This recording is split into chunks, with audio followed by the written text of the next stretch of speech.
G'day guys, Skits here and welcome to some more Guild Wars 2 beta footage. Today we're playing my level 19 Charr warrior, who admittedly looks very sick, I gotta admit. But right now we're going to be doing some questing, some dynamic events.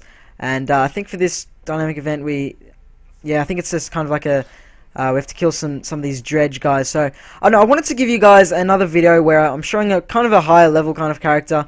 And I wanted to show you guys what it's like kind of playing a warrior and give you guys my impressions on the game so far and all that kind of stuff. So right now I'm using a huge two-handed sword, and I've got some pretty cool abilities with that because as I said in my last video, if you haven't checked that out, I'll leave it in the description. But basically every different weapon will give you different skill sets. So the two-handed sword gives me 5 different skills on these first 5. The number 6 is always going to be heal, and then the other 4 are always going to be your utility skills, which you can choose. But I will be wanting to. I'm going to showcase some different weapon skits. Why did I say that? Skits, different weapon kits, and kind of show you guys how the different skills work with that. So, not sure what I'm supposed to do here. Another neat feature in this game is you can revive people mid-combat, which I really like. I think it works really well. And also the dodge, which I didn't really show too much of in the last video.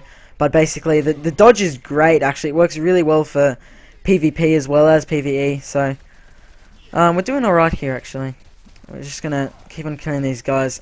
And okay, I'm going to swap out now, because I personally like using 2, massive weapons. So we're going to use, maybe we'll use 2 axes, because I think that's a really cool combo. Which is my best other axe here? Probably maybe this one.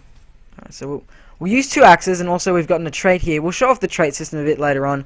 For the time being, we'll just stick with what we've got here. I've got a lot to cover in this video, guys, so if I'm kind of blabbering on or talking too fast, then I do apologize, but I'm trying to fit a lot of information into a pretty short video.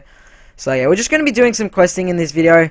I didn't want to make it anything too crazy. I might be showing you guys some higher level footage as I get higher. So right now I'm really liking the warrior. Although it is a very kind of, you get in their face and you're pounding them and all that kind of stuff. I can also with the simple click of a mouse button, I can change to my arrow, and now my longbow, and now I can do some long range attacks. So each profession has a lot of variety with that.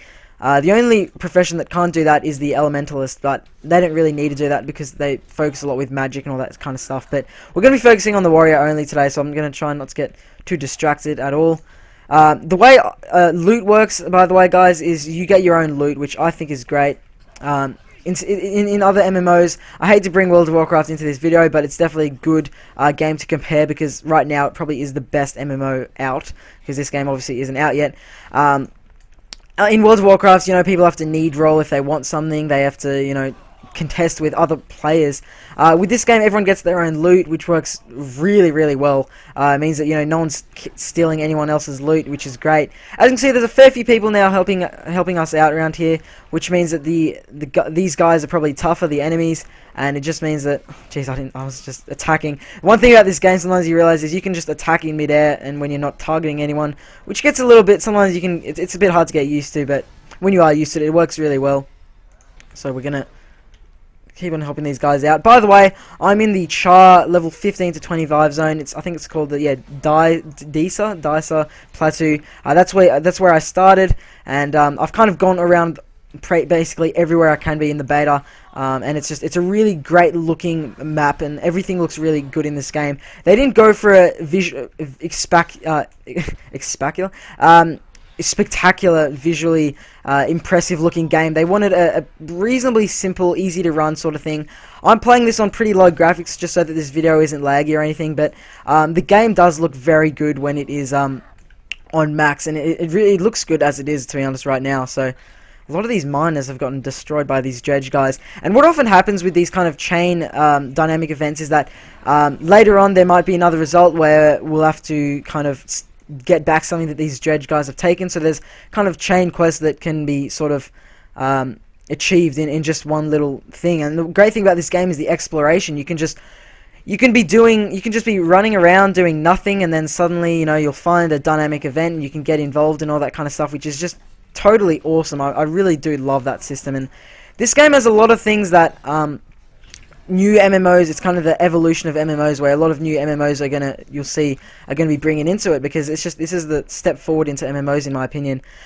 With that said, this game wouldn't be anywhere where it was without World of Warcraft. I gotta admit, because that game, World of Warcraft, brought a lot of great things into MMOs, and I think that's how Guild Wars 2 is as well. Though it's brought a lot of amazing things, and it looks like now we've nearly done this dynamic event here. We just need to drive the dredge off the quarry, and we've nearly done that. Now, a lot of people have been asking me in my previous videos about the kind of how the races work. Now, there aren't exactly factions. Everyone is kind of on their own side. But when it comes to PvP in World v World, all the humans can kill humans and all that kind of stuff. And with the Charr storyline, I'm not going to spoil anything here, but with the Charr storyline, you can choose between legions, and they kind of despise each other, all the different legions. So, unlike with World of Warcraft, where it's Horde and Alliance, this is just kind of one big kind of faction, which I think is really great. It's different, obviously, but I think it works well enough for the game. So now we're going to kill this guy, and I really like the dual axe system. I think it works great. Now I'm going to show you guys some more of the items, the way the items work. Items don't mean much at all in this game, and it looks like I'm getting attacked somewhere. Where am I getting attacked from? Here I go.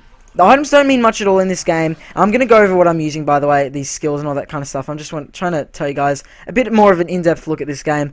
But yeah, the way items work is that obviously the item system works similar to World of Warcraft, where you get stats on each item and all that kind of stuff. But items don't mean as much as they did in World of Warcraft. They weren't going for, okay, so now we've done that dynamic event and we've gotten our reward in the mailbox instead of having to kind of have to hand in our reward.